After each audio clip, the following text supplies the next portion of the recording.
replacing the 12-volt battery on this W177.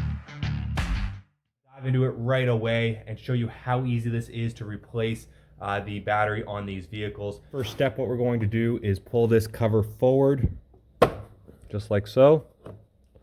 We're going to lift up, pull back to remove that. We're going to use a female E10 socket. Down bottom here, there's a Torx bit. We can now remove this little connector here. Just take a little pry tool. There's a little clip on the back of it. You'll be able to see it when you're in here. And then you can pull straight up on that. At that point, we can now try to remove this front cover. Basically, you're going to pull out at the bottom and pull up. And then you can see there that bolt won't come out, so you don't have to worry about losing that. You can set that aside now. At this point, we can remove the battery terminal cover. Set that aside. Next step, we can remove this 8mm nut in the front corner. Now this is a little tricky spot. I do highly recommend using a magnet to remove that nut. Once you have that front shield removed and that 8mm nut down the side panel, we're now ready to disconnect the negative battery terminal. That is a 10mm nut. And I just have the red cover that's usually on this side just there so this doesn't touch the ground terminal. So now we can remove the 13mm nut off the positive side up front here. Loosen that off and sit that nut somewhere safe, and then actually pull that. Now once you have this removed, we will be able to actually pull straight up on this power unit. What this does is gives us access down below to the actually battery clamp. So this side piece does have to be removed so we can get down there to remove the bolt off the battery tie down strap.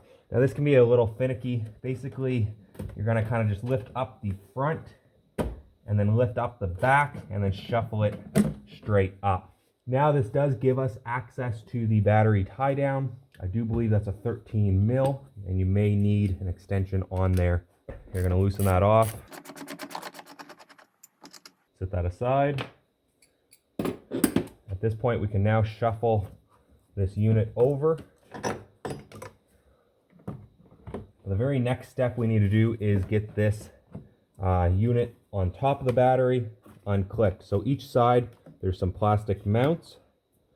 You may need a small flathead screwdriver to kind of loosen those off, just like that. And now you can see that's fully removed. There's a couple other issues we're having. We still need to remove this terminal, and we have to remove the negative on the back. These are 13mm nuts as well.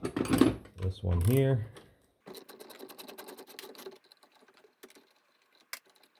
The only one left we have is the small 10mm on this positive terminal.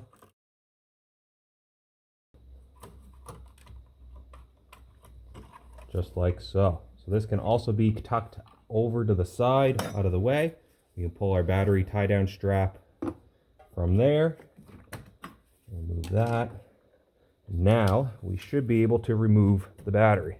It is very heavy, so be cautious of that. The previous battery we just removed was a 70 amp hour and 720 cranking amps. This battery is slightly bigger. This is an H7, and it does fit in here perfectly fine. And it's rated at 80 amp hours, so we have extra battery capacity and 850 cold cranking amps. So this is a much superior battery, and this should help the car with all of its electronics and last much longer. That's the hope, at least.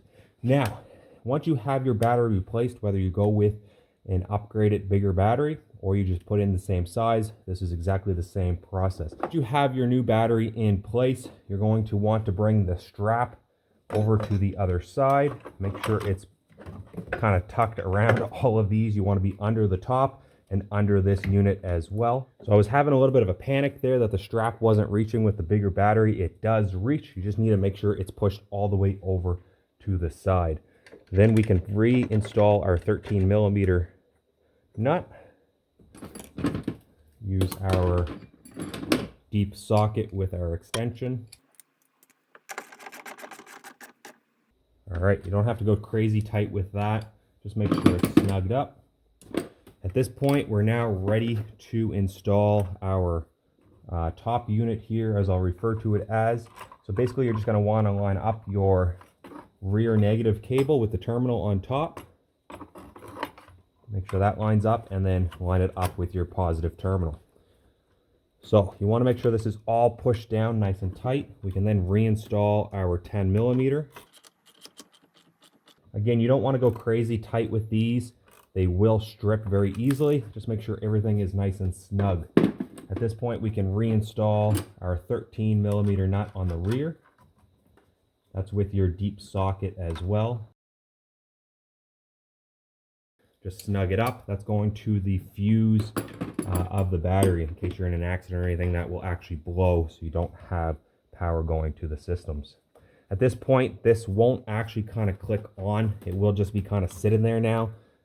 Basically, the aftermarket battery doesn't have the same style clips as the factory battery. Not a big deal. It's still very secure. The next step, you're going to reinstall this shield. So it has a couple clips on the bottom. What you're going to do is kind of get this all lined up. You also have this clip on the rear, which will slide in right there.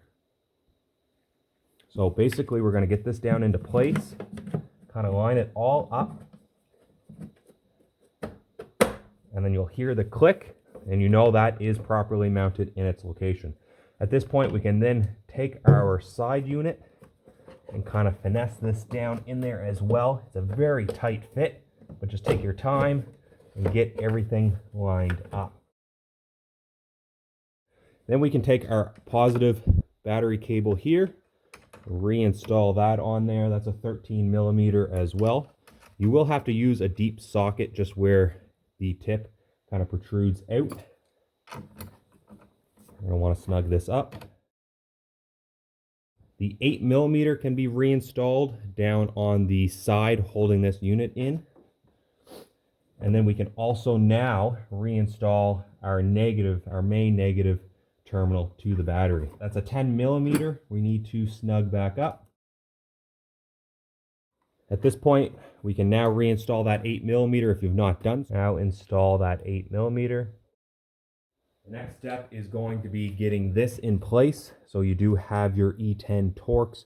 I think an 8 millimeter might fit on the end of that if you don't have a Torx bit. So basically get this all lined up. It just has the clips down the side. Before you install that cover, be sure to install your positive battery terminal. I'll have to remove that to do so. Otherwise, guys, we're now ready to reinstall the top battery cover, just like that.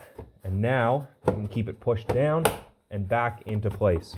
The last thing before we finish up, you want to bring back your your vent hose for the battery. That clicks into the end. You want to also reinstall our side plug here. This just slides right onto the housing. That easy to replace a battery in your W177.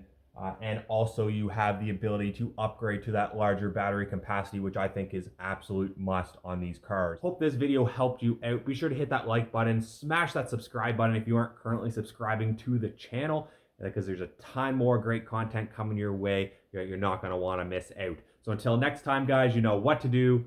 Keep red full throttle.